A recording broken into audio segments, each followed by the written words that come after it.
എല്ലാവർക്കും നമസ്കാരം.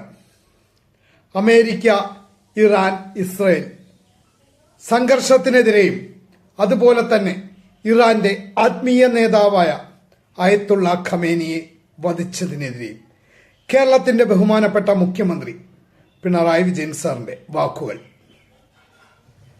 ഇറാന് നേരെ ആക്രമണം നടത്താനുള്ള എന്ത് സാഹചര്യമാണ് ഉണ്ടായത്?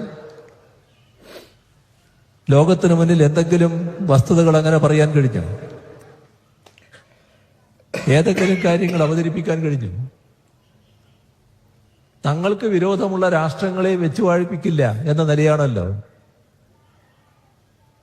ഒരു രാജ്യത്തിന്റെ പരമാധികാരിയായി ആ രാജ്യം കണക്കാക്കുന്ന ആയത്തുള്ള ഖമേനിയെ അദ്ദേഹത്തിന്റെ വീട്ടിൽ അദ്ദേഹത്തിന്റെ മകളെയും കൊച്ചുമോളെയും മകളുടെ ഭർത്താവിനെയും എല്ലാം കൂടെ ചേർത്ത് കൊല്ലുന്ന നില. ഇന്നത്തെ ആധുനിക സാങ്കേതിക വിദ്യ മേലെ നിന്ന് നിങ്ങൾ എവിടെയുണ്ട് എന്ന് കൃത്യമായി മനസ്സിലാക്കാൻ പറ്റും. അങ്ങനെ മനസ്സിലാക്കിക്കൊണ്ട് ആയുധം പ്രയോഗിക്കാൻ പറ്റുന്ന വിദ്യകൾ, സാങ്കേതിക വിദ്യകൾ അമേരിക്കൻ സാമ്രാജ്യത്തിന്റെയും മറ്റും കയ്യിലുണ്ട്. അത് വെച്ച് ഒരു രാഷ്ട്രത്തിന്റെ പരമാധികാരിയായി ആ രാഷ്ട്രം കണക്കാക്കുന്ന വ്യക്തിയെപ്പോലും കൊല ചെയ്യാൻ തയ്യാറാവുകയാണ്. ഇതാണ് ബഹുമാനപ്പെട്ട കേരളത്തിന്റെ മുഖ്യമന്ത്രി ചോദിക്കുന്നത്. അതായത് യുദ്ധ സാഹചര്യത്തിനുള്ള എന്ത് സാഹചര്യമാണ്, യുദ്ധത്തിനുള്ള എന്ത് സാഹചര്യമാണ് അവിടെ ഉള്ളത്? തീർച്ചയായിട്ടും അവിടെ ഇപ്പോൾ യുദ്ധത്തിനുള്ള ഒരു സാഹചര്യവുമില്ല. ഇറാനും അമേരിക്കയും തമ്മിൽ ചർച്ച നടത്തിക്കൊണ്ടിരിക്കുന്നതിന്റെ ഇടയിലാണ് ഈ യുദ്ധം പൊട്ടിപ്പുറപ്പെട്ടത്. ഇസ്രയേലും അമേരിക്കയും കൂടി സംയുക്തമായിട്ടാണ് യുദ്ധം തുടങ്ങിയത്. എല്ലാം സംഭവം ശരിയാണ്. അതുപോലെ തന്നെ ഒരു രാജ്യത്തിന്റെ പരമോന്നത നേതാവിനെ, ആ രാജ്യത്തിന്റെ ആത്മീയ നേതാവിനെ, ആ രാജ്യത്തിന്റെ സുപ്രീം പവറായ ഒരു വ്യക്തിയെ, ഇറാന്റെ ആത്മീയ നേതാവായ അയത്തുള്ള അലി ഖമേനിയെ വധിച്ചത് അതും വളരെ തെറ്റായി പോയി.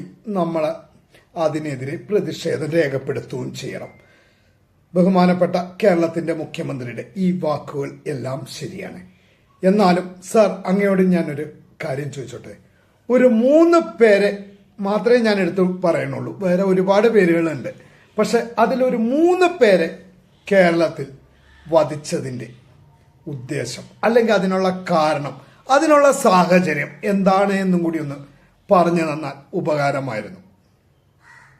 ലോക ചരിത്രത്തിൽ ആദ്യമായിട്ട് പിഞ്ചു കുഞ്ഞുങ്ങളുടെ മുന്നിൽ വെച്ച് ഒരു അധ്യാപകനെ വെട്ടിക്കൊന്നിട്ടുണ്ട് ജയകൃഷ്ണൻ മാഷ്. അതുവരെ കേട്ടുകേൾവിയില്ലാത്ത സംഭവമായിരുന്നു. ഈ ലോക ചരിത്രത്തിൽ രാഷ്ട്രീയ വിരോധം വെച്ചുകൊണ്ട് ഒരു അധ്യാപകനെ പിഞ്ചു കുഞ്ഞുങ്ങളുടെ മുന്നിൽ വെച്ച് വെട്ടിക്കൊന്നത്. അത് എന്ത് സാഹചര്യത്തിന്റെ മുകളിലായിരുന്നു സാർ? എന്തിനായിരുന്നു അദ്ദേഹത്തെ വെട്ടിക്കൊന്നത്? അതുപോലെ തന്നെ TP ചന്ദ്രശേഖരൻ, അദ്ദേഹത്തെ 51 വെട്ടുകളാണ് വെട്ടിയത്. അദ്ദേഹത്തിന്റെ മൃതദേഹം പോലും ബന്ധുക്കൾക്ക് തിരിച്ചറിയാൻ പറ്റാത്ത രീതിയിലാക്കി 51 വെട്ടുകൾ വെട്ടി വധിച്ചു അദ്ദേഹത്തെ. അദ്ദേഹം ചെയ്ത തെറ്റെന്താണ്? എന്ത് സാഹചര്യമാണ് അദ്ദേഹത്തെ വധിക്കാനുണ്ടായത്? അദ്ദേഹം വിശ്വസിച്ചിരുന്ന രാഷ്ട്രീയ പാർട്ടിയിൽ നിന്നും വിട്ടുപോയി വേറൊരു രാഷ്ട്രീയ പാർട്ടി രൂപീകരിച്ചു എന്നുള്ള ഒരു തെറ്റോ, അതിന്റെ പേരിലാണോ അദ്ദേഹത്തെ വധിച്ചത്? അതുപോലെ തന്നെ ഷുക്കൂർ, എതിർ രാഷ്ട്രീയ പാർട്ടിയുടെ ഒരു ജില്ലാ കമ്മിറ്റി അംഗത്തെ ഒരു ജില്ലാ ലീഡർഷിപ്പിലുള്ള ഒരു വ്യക്തിക്കെതിരെ മുദ്രാവാക്യം വിളിച്ചതിനാണോ ആൾക്കൂട്ട വിചാരണ നടത്തി ഷുക്കൂറിനെ വധിച്ചത്? അതിനുള്ള സാഹചര്യം എന്തായിരുന്നു? എന്തുദ്ദേശത്തോടെയായിരുന്നു ഇവരെ 3 പേരെയും വധിച്ചത്?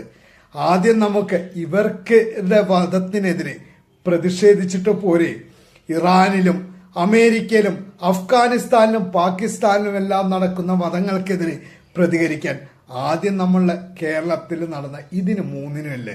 കാരണം ലോക ചരിത്രത്തിൽ ആദ്യമായിട്ടായിരിക്കും രാഷ്ട്രീയ വിരോധം വെച്ച് ഒരു അധ്യാപകനെ പിഞ്ചു മക്കളുടെ മുന്നിൽ വെച്ച്, പിഞ്ചു വിദ്യാർത്ഥികളുടെ മുന്നിൽ വെച്ച് വെട്ടിക്കൊന്നിരിക്കുക. അതുപോലെ തന്നെ ആ ലോക ചരിത്രത്തിൽ ആദ്യമായിട്ടായിരിക്കും പുതിയൊരു രാഷ്ട്രീയ പാർട്ടി ഉണ്ടാക്കി എന്ന് പറഞ്ഞുകൊണ്ട് സ്വന്തം സംഘടനയിൽ നിന്ന് അഭിപ്രായ വ്യത്യാസം കാരണം വിട്ടുപോയി പുതിയൊരു രാഷ്ട്രീയ പാർട്ടി ഉണ്ടാക്കി എന്ന് പറഞ്ഞുകൊണ്ട് ഒരു വ്യക്തിയെ 51 വെട്ടുവെട്ടി കൊല്ലുന്നത്.